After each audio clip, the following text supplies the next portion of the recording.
Hello everyone. Uh, my name is Anurag, and I am a third year MBBS student at AIMS Gorakhpur, and currently I am working as a mentor at Aditya Joshi Mentorship. So, I'll give a brief introduction about me. Ki, I gave NEET in 2023, and I got a score of 677 marks with a All India rank of 1877. तो what we are going to talk about today is कि आपने मान लो कि 10th का exam ख़त्म किया अभी, और 10th का एग्ज़ाम ख़त्म करने के बाद आपने डिसाइड किया कि आपको पीसीबी स्ट्रीम लेना है and you want to become a doctor by getting a good government college seat for your MBBS. तो आपका परफेक्ट रोड प्लान क्या होना चाहिए right from the very starting 11th से लेकर जब तक आपका नीट नहीं हो जाता तब तक। तो व्हाट आई बिलीव कि सबसे इम्पॉर्टेंट चीज़ जो है वो आपका सही टाइम पे सही चीज़ को करना, like to be on track during the whole 2 years। कि अगर आपको पता है कि आपका जो एंड गोल है वो नीट है, जो आप इस टाइम से एग्जैक्ट 2 साल बाद देने वाले हो, तो बहुत जायज़ सी बात है कि इतना बड़ा गोल है आपका, इतना बड़ा टाइम पीरियड है, तो उसमें आपको एक एंड गोल नहीं दिख रहा होता है कि जिसके लिए आप मेहनत करो और आपको रिजल्ट इमिडिएटली नहीं मिलने वाला। उसका रिजल्ट आपको बहुत टाइम बाद मिलने वाला है, तो इमिडिएट ग्रेटिफिकेशन भी नहीं मिलता। तो उसका सोल्यूशन क्या है? तो मतलब प्रॉब्लम जो आ रहा है इसके साथ कि बहुत जल्दी लोग डिस्ट्रैक्ट हो जाते हैं अपने पाथवे से। डिस्ट्रैक्शंस बहुत सारे होते हैं क्योंकि आपको अब आपने 10th क्रॉस कर लिया, you will have some freedom from your family too. क्या पता आप शायद कहीं और भी जाके पढ़ रहे हो, तो डिस्ट्रैक्शंस बहुत सारे होते हैं। आपको राइट ऑन ट्रैक कैसे रहना है उसके लिए मैं चीज़ें बताता हूँ। सबसे पहले तो कि आपने या तो कोई कोचिंग ज्वाइन कर रखी होगी, आप कोई एक पर्टिकुलर अपना सोर्स डिसाइड कर लो जहाँ से आप पढ़ने वाले हो, जहाँ से आप वीडियो लेक्चर्स देखो, जहाँ से आप पढ़ो और जिसके थ्रू आपका कॉन्सेप्ट्स क्लियर हो कि आप, क्योंकि 10th से 11th तक का जो जंप होता है वो एक ह्यूज जंप होता है, जिसमें 10th में आपको बहुत कम सिलेबस पढ़ना होता है कंपेरेटिवली। 11th से लेकर बहुत सिलेबस में जो जंप है, मतलब लाइक कि जो अमाउंट ऑफ सिलेबस में इंक्रीमेंट होता है वो बहुत ज़्यादा होता है, तो मोस्ट ऑफ द एस्पिरेंट्स उसको उसमें कोप अप नहीं कर पाते और फिर मिड वे अपनी पढ़ाई छोड़ देते हैं। तो what you have to go through is कि आप अपना कोई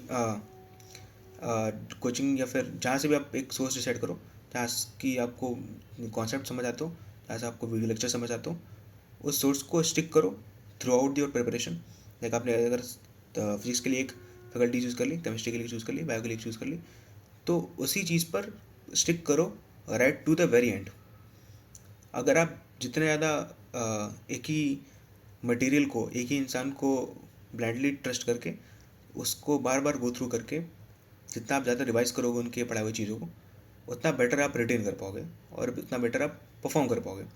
अगर आप रादर देन दैट आप मान लो एक टीचर पकड़ा, उससे 2-3 चैप्टर पढ़े, उसके बाद से सब्जेक्ट चेंज कर दिया, टीचर चेंज कर दिया, फैकल्टी चेंज कर दी, वापस से 2-3 महीने पढ़े, आपका टाइम एक तो बहुत वेस्ट होगा इसकी वजह से, और दूसरा आपको चीज़ें रिटेन करने में बहुत दिक्कत होंगी आगे। फिर मान लो कि आपका 11th के 6 महीने इसी में निकल गए कि आप डिसाइड नहीं कर पाए आपको पढ़ना कहाँ से है। तो जब आपका 11th ख़त्म हो जाएगा, 12th ख़त्म हो जाएगा, पोस्ट 12th जब आपका नीट एग्ज़ाम क्लोज आ रहा होगा, आपको रिवाइज़ करनी होंगी चीज़ें, तब आपको बहुत ज़्यादा दिक्कतें अराइज होंगी। तो व्हाट आई वांट कि आप एक अपना फिक्स स्टडी सोर्स डिसाइड कर लो। Then 3 of the very key important factors which you have to keep in your mind is revision, test and question practice. So बहुत इंपॉर्टेंट है कि आप जो भी पढ़ रहे हो चीज़ें उनको बार बार रिवाइज करो। लाइक आपने कोई भी लेक्चर देखा, कहीं से भी देखा, आप वो लेक्चर देखते हो तो अगर हमारा ह्यूमन जो माइंड है वो बहुत वॉलेटाइल है, सारी इन्फॉर्मेशन हम इटर्निटी तक याद नहीं रख सकते। उसका सॉल्यूशन भी वही है कि आप चीज़ों को बहुत शॉर्ट टर्म पे रिवाइज करना स्टार्ट करो। लाइक आपने कोई लेक्चर देखा, आज कोई कुछ चीज़ नहीं पढ़ी, आप उसको कल रिवाइज करो, फिर उसके बाद अगले दिन रिवाइज करो, फिर जब आपको लगने लगे कि यार अब ये चीज़ें भूल रही हैं तो वापस बैठ के रिवाइज करो। Revision is the key to success, क्योंकि आप अगर एक चीज़ को एक बार पढ़ के छोड़ दोगे तो 1 महीने बाद आपको वो लगने लगेगा कि ये तो पढ़ी पहले कब पढ़ाई नहीं है, उस पर ना क्वेश्चंस बन पाएंगे, ना आप टेस्ट में बेटर परफॉर्म कर पाओगे। That is all. तो रिवीजन इज़ समथिंग जिस पे आपको बहुत ज़्यादा एम्फोसाइज करना है, बहुत ज़्यादा फोकस करना है कि सिर्फ लेक्चर देखने से, सिर्फ नई नई चीज़ें पढ़ने से आपका सिलेक्शन नहीं होने वाला। आपका सिलेक्शन इससे होगा कि आप सेम पीस ऑफ इन्फॉर्मेशन को कितनी बार ज़्यादा बार रिवाइज कर पाते हो। जितनी बार ज़्यादा बार रिवाइज कर पाओगे उतनी ज़्यादा बार आप उसको रिटेन करके फिर अपने रिजल्ट को प्रोड्यूस कर पाओगे। Second thing, question practice. Question practice क्यों ज़रूरी है? आपने मान लो कि फिजिक्स पर से हम फिजिक्स के एग्जाम्पल लेते हैं। आपने फिजिक्स पढ़ लिया बहुत अच्छे से, आपको कॉन्सेप्ट पूरा समझ आ गया, पर आपने क्वेश्चन प्रैक्टिस नहीं की, तो आपका क्या होगा कि मान लो कि आपको कॉन्सेप्ट तो सारा पता है, आप मान लो टेस्ट करने देने बैठ तो मॉक टेस्ट या फिर नीट के एग्जाम में समझ लेते हैं, तो आपको कॉन्सेप्ट सारा पता है, आपको पता ही नहीं कॉन्सेप्ट अप्लाई कैसे करना है। एक क्वेश्चन आता है तो आपको ये समझ नहीं आएगा कि क्वेश्चन कौन से चैप्टर का है, इसमें क्या कॉन्सेप्ट अप्लाई होना है, कॉन्सेप्ट अप्लाई होना है तो इसमें फॉर्मूला कौन सा लगेगा और मेरे को सॉल्यूशन तक कैसे पहुंचना है।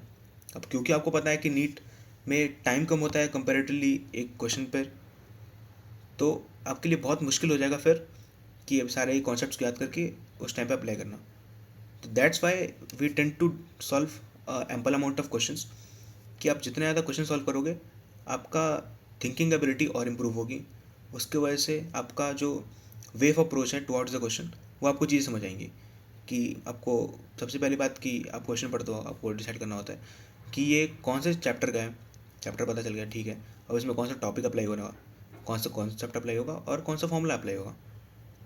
इन सब चीज़ों में अगर आपका टाइम बहुत ज़्यादा लगेगा तो आप सोल्यूशन तक बहुत लेट पहुँचोगे और फिर आखिरी में वही होगा कि आपका वो छूट जाएगा, आपका सारे क्वेश्चन अटेम्प्ट नहीं कर पाओगे, आपके मार्क्स में डिक्रीज देखने को मिलेगा आपको। That's why you need to solve questions in ample amount of time और बहुत फ्रिक्वेंटली। धीरे धीरे पहले आपको स्टार्ट करना चाहिए कि धीरे धीरे आपका हैबिट बने कि आप क्वेश्चन सॉल्व कर पा रहे हो। जब आपका क्वेश्चन सॉल्विंग का हैबिट बन जाए उसके बाद से आपको ट्राई करना है कि आप टाइमर के साथ अपना क्वेश्चन सॉल्विंग को इंट्रोड्यूस करो। उसके बाद क्योंकि टाइम मैनेजमेंट में ही सबसे ज़्यादा दिक्कतें होती हैं। जो बच्चे सारा कुछ पढ़ लेते हैं, जिन स्टूडेंट्स की पढ़ाई बिल्कुल परफेक्ट होती है, उनका टाइम मैनेजमेंट नहीं हो पाता और सिर्फ टाइम के स्कार्सिटी की वजह से उनका पेपर ख़राब चला जाता है और दे रिस्क अनदर 1 ईयर। तो question practice is very important. So आपको पता है कि अब जो बायोलॉजी है उसमें तो आपको बिल्कुल सारे एनसीईआरटी की लाइंस पे क्वेश्चन बनते हैं, most of them. Same goes for inorganic chemistry. बाकी रही फिजिकल केमिस्ट्री और हमारी फिजिक्स की बात, तो इसमें भी एनसीईआरटी से बहुत सारे क्वेश्चन आते हैं क्योंकि एनसीईआरटी के लाइंस में ही ऐसा बहुत ज़्यादा क्वेश्चंस आप फ्रेम कर सकते हो, क्योंकि एनसीईआरटी के लाइन बहुत कॉम्प्लिकेटेड लिखी हुई हैं। आप उनका अगर मतलब नहीं समझ पाते तो फिर आप क्वेश्चंस को सॉल्व नहीं कर पाओगे। So what I want to tell you about is कि आदित्य जोशी मेंटरशिप की तरफ से we have a solution to this problem which is NCERT line by line question bank PDFs. So क्या है इस NCERT line by line question bank की PDF में कि ये तो पहली बात कि आपने एक बार परचेज कर लिया इसको, तो it will be available for you for the whole period पूरे साल तक। आप जब भी इसको रेफ़र करना चाहो आप इसको रेफ़र कर सकते हो। तो इसमें आपको एनसीईआरटी के लाइन से बहुत सारे क्वेश्चंस मिल जाएंगे आपको जिनको आप सॉल्व कर सकते हो। तो क्योंकि सबसे ज़्यादा जो बड़ी प्रॉब्लम आती है कि अगर स्टूडेंट्स अपना डिसाइड कर ले कि किस सोर्स से उनको पढ़ना है, तो वो ये डिसाइड नहीं कर पाते कि क्वेश्चंस कहाँ से प्रैक्टिस करने हैं। लाइक कहीं हो सकता है कि सब स्टैंडर्ड लेवल क्वेश्चंस हो जो आपको लगे कि यार इतने आसान क्वेश्चन तो नहीं पूछे जाते नीट में, या फिर जो स्टैंडर्ड के क्वेश्चंस पूछे जाते हैं नीट में उससे ज़्यादा स्टैंडर्ड के क्वेश्चंस हो, तो आप डिसाइड नहीं कर पाते हो कि परफेक्ट क्या होगा। तो परफेक्ट आपके लिए क्या होगा, जो क्वेश्चंस आपके एनसीईआरटी के स्टेटमेंट से बने हो, जो एनसीईआरटी के लाइन से डिराइव्ड क्वेश्चंस हो, that are best for you. Telling from my personal experience, जितना आप एनसीईआरटी को बेटर वे में सॉल्व कर जाओगे, जितना आपको एनसीईआरटी बेटर वे में रिटेन रहेगी, उतना बेटर आप परफॉर्म कर पाओगे अपने नीट में। सबसे प्लस पॉइंट क्या है कि फिजिक्स में आपको क्वेश्चन प्रैक्टिस की सबसे ज़्यादा ज़रूरत होती है, और जो हमारा NCERT line by line question bank का पीडीएफ है उसमें फिजिक्स पे एक चैप्टर की तरफ से आपको मोर देन 500 to 600 क्वेश्चंस एक चैप्टर से मिल जाएंगे। तो you will never run out of question for your practice. और जो हमारे क्वेश्चंस हैं उनकी क्वालिटी भी बेस्ट है, क्योंकि जो ये क्वेश्चंस है they are hand picked by mentors like me and our team. और सबसे बड़ी बात कि अगर आपको लगे कि सेम जो एनसीईआरटी पे लाइन बाय लाइन अगर आपको क्वेश्चंस मिल जाएं, तो आपको ऑनलाइन प्लेटफॉर्म्स पे हर जगह बहुत जगह मिल जाएंगे। तो मेजर जो प्रॉब्लम है, या तो वो उनकी क्वालिटी प्रॉपर नहीं होगी, और अगर होगी भी तो उनका प्राइस होता है around 3000 to 4000 for the same NCERT line by line questions. और what we are offering on our platform is just rupees 299 for one subject. Like physics NCERT line by line you'll get for 299, chemistry 99, chemistry NCERT line by line PDF for 299, and biology NCERT line by line PDF for 299। जब भी आपको question practice करना हो, daily question practice करना हो, या फिर आपका एक चैप्टर रिवाइज करके हो गया, आपको टेस्ट आउट करना है कि आपको उसमें से कितनी चीज़ें रिटेन हुई हैं, वो टेस्ट आउट करना है, तो उसके लिए भी आप क्वेश्चन प्रैक्टिस कर सकते हो। एनसीईआरटी के लाइंस को रिटेन करने के लिए, like which is very important for your biology में, तो आपका ये सबसे इंपॉर्टेंट रह जाता है कि आपको एनसीईआरटी कितना रिटेन रहती है। तो एनसीईआरटी के लाइंस के थ्रू जो क्वेश्चन फ्रॉम हो गए, like fill in the blanks, match of the followings, assertion reason, तो आपको वो चीज़ें सॉल्व करके आपका जो टॉपिक है वो भी बिल्कुल अच्छे से प्रिपेयर हो जाएगा। और दूसरी बात, आपका जो क्वेश्चन प्रैक्टिस है, वे ऑफ अप्रोच कैसे करना है क्वेश्चन को, वो भी आपको समझ आ जाएगा। तो यू कैन बाय दिस, क्योंकि if you want to question practice directly from NCERT lines, तो ये सिंगल बेस्ट सोर्स है। तो अपना पैसा बचाएं, rather than spending it on expensive books, you can purchase these PDFs at just 299। you can get unlimited practice and full NCERT revision। अब आते हैं हम कि मेजर मिस्टेक्स क्या होता है जिनकी वजह से हमारा रैंक डिप डाउन हो जाता है या फिर मार्क्स हमारे डिक्रीज होते हैं। तो पहले बताया मैंने कि लैक ऑफ डिसिप्लिन, कि क्योंकि अब ये बहुत ज़्यादा लंबा जर्नी है आपके लिए, 2 साल, और आपको इमीडिएट रिजल्ट्स नहीं मिल रहे हैं, तो इसका मतलब है कि आप बहुत जल्दी डिस्ट्रैक्ट हो जाओगे अपने पाथवे से। तो लाइक डिस्ट्रैक्शन कैसे हो सकता है कि आप किसी चीज़ दूसरी चीज़ में इंगेज हो गए, उसको वजह से आपके जो वीडियो लेक्चर्स हैं या फिर क्वेश्चन प्रैक्टिस है, आप थरली नहीं कर पा रहे हो, अपना रिवीजन भी, तो बैकलॉग हो रहा है, आप रिवीजन अपना स्किप कर रहे हो, कि लाइक चलो हो गया ठीक है, लेक्चर देख देख के ख़त्म कर दिया, आपने रिवीजन बहुत स्किप कर दिया, बात तक के लिए छोड़ दिया, और फिर वो 1 महीने में आपके लिए वो chapter is as good as new one, कि आपने चैप्टर पढ़ा नहीं पढ़ा दोनों बराबर चीज़ें हो गई। तो इसलिए ये सब हो गया, या फिर अपने लेक्चर्स स्किप कर रहे हो, या फिर टेस्ट स्किप कर रहे हो, या फिर क्वेश्चन प्रैक्टिस इनफ नहीं कर रहे हो। तो ये सब चीज़ें सबसे जो मिस्टेक्स हैं यार, तो बेसिक मिस्टेक्स, और इन बेसिक मिस्टेक्स की वजह से मोस्ट ऑफ द एस्पिरेंट्स अपना अटेम्प्ट वेस्ट कर देते हैं। तो आपको वो नहीं करना है। आप अपने टेस्ट को लेकर रेगुलर रहो, जो भी आप टेस्ट दो, अपने टेस्ट के जो भी पार्ट टेस्ट सिलेबस स्टार्ट हो जाता है हर जगह पे, आप कोई पार्ट टेस्ट सिलेबस में इनरोल कर लो। पार्ट टेस्ट सिलेबस दोगे, उसके जो क्वेश्चन उसके जो टॉपिक्स आएंगे, उसका जो सिलेबस होगा, उसको प्रॉपरली ख़त्म करके, उसको रिवाइज करके, क्वेश्चन प्रैक्टिस करके वो टेस्ट दो, टेस्ट का एनालिसिस करो। ये 2 चीज़ें हैं, रेगुलर टेस्ट देना, टेस्ट एनालिसिस करना, आर वेरी इंपॉर्टेंट, मतलब वेरी वेरी इंपॉर्टेंट। कि आपने मान लो कि बहुत ज़्यादा अच्छे से कोई टॉपिक समझ आ गया, आपने क्वेश्चन प्रैक्टिस भी कर ली, आपको और टॉपिक अच्छे से समझ आ गया, आपको समझ आ गया क्वेश्चन कैसे सॉल्व करना है, पर आप टेस्ट नहीं दे रहे हो, तो आपका प्रॉपर इवैल्यूएशन नहीं हो पाएगा कि आपने जो मान लो एक fragment of the syllabus complete कर लिया, उस पर आपका कितना कमांड है। उस इवैल्यूएशन के लिए आपका टेस्ट देना बहुत इंपॉर्टेंट है।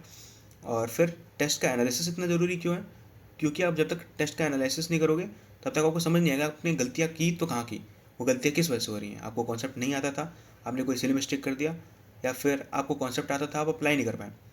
तो आपको जब गलतियाँ पता चल पाएंगी, तो आप उन पर काम कर पाओगे। आप जितने भी आप नीट के टॉपर्स का इंटरव्यू देख लो, आपको सब बताएंगे कि टेस्ट देना और टेस्ट का एनालिसिस करना बहुत ज़रूरी है। I add another thing to it, जो which I think is very important to secure a good rank and get good marks, that is short notes. आपका फुल लेंथ नोट्स जो भी होता है, आप जो लेक्चर देख के बनाते हो, वो इतना वास्ट हो जाता है कि आप जब आखिरी टाइम में रिवाइज़ करना स्टार्ट करोगे, तो आपके लिए बहुत मुश्किल होगा बार बार वो पूरे फुल लेंथ नोट्स को रिवाइज़ कर पाना।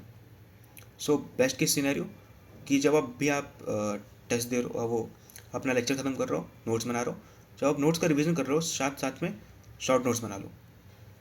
शॉर्ट नोट्स बनाओ, उनको ढंग से रिवाइज करो टाइम टू टाइम। फिर आखिरी में आपको सिर्फ उन शॉर्ट नोट्स को रेफर करना पड़ेगा, और short notes will be your single की टू योर सक्सेस। आप उनको ही बार बार रिवाइज करके अपने आखिरी में फुल सिलेबस टेस्ट दे रहोगे। तो अगर आप अभी नहीं बनाओगे तो बाद में आपको बनाना ही पड़ेगा, और बाद में आपको पास टाइम नहीं होगा उतना। तो जब भी आपके पास अभी इनफ अमाउंट ऑफ टाइम है तो ट्राई करो कि लेक्चर्स देखते टाइम फुल लेंथ नोट्स बनाओ प्रॉपरली। फुल लेंथ नोट्स से रिवाइज करते टाइम अपने शॉर्ट नोट्स को भी बना लो, ताकि आपको लॉन्ग रन में हेल्प करेंगे। So that was all that I wanted to tell you. तो आपका जो रैंक इम्प्रूव होगा वो इन्हीं चीज़ होगा कि जब आप अपने डिस्ट्रैक्शंस को कट ऑफ करोगे, डिसिप्लिन को मेंटेन करके रखे रहोगे, एक कंसिस्टेंसी बना के रखे रहोगे, कितना पढ़ना तो मेरे को पढ़ना ही पढ़ना है। जो मेरे को टास्क मैं खुद को असाइन कर रहा हूँ at the start of the day, वो मेरे को कंप्लीट करना ही करना है। रेगुलर टेस्ट दोगे, टेस्ट का एनालिसिस करोगे, और अपने शॉर्ट नोट्स बनाओगे, उनको रिवाइज करते रहोगे time to time. So that was all about the topic today. So आपको जो मैंने बताया था NCERT line by line question bank का PDF you can purchase from our platform at just a minimal amount of 299 rupees for each subject. So अगर आपको ये video useful लगी हो, so don't forget to like, subscribe and share. Thank you.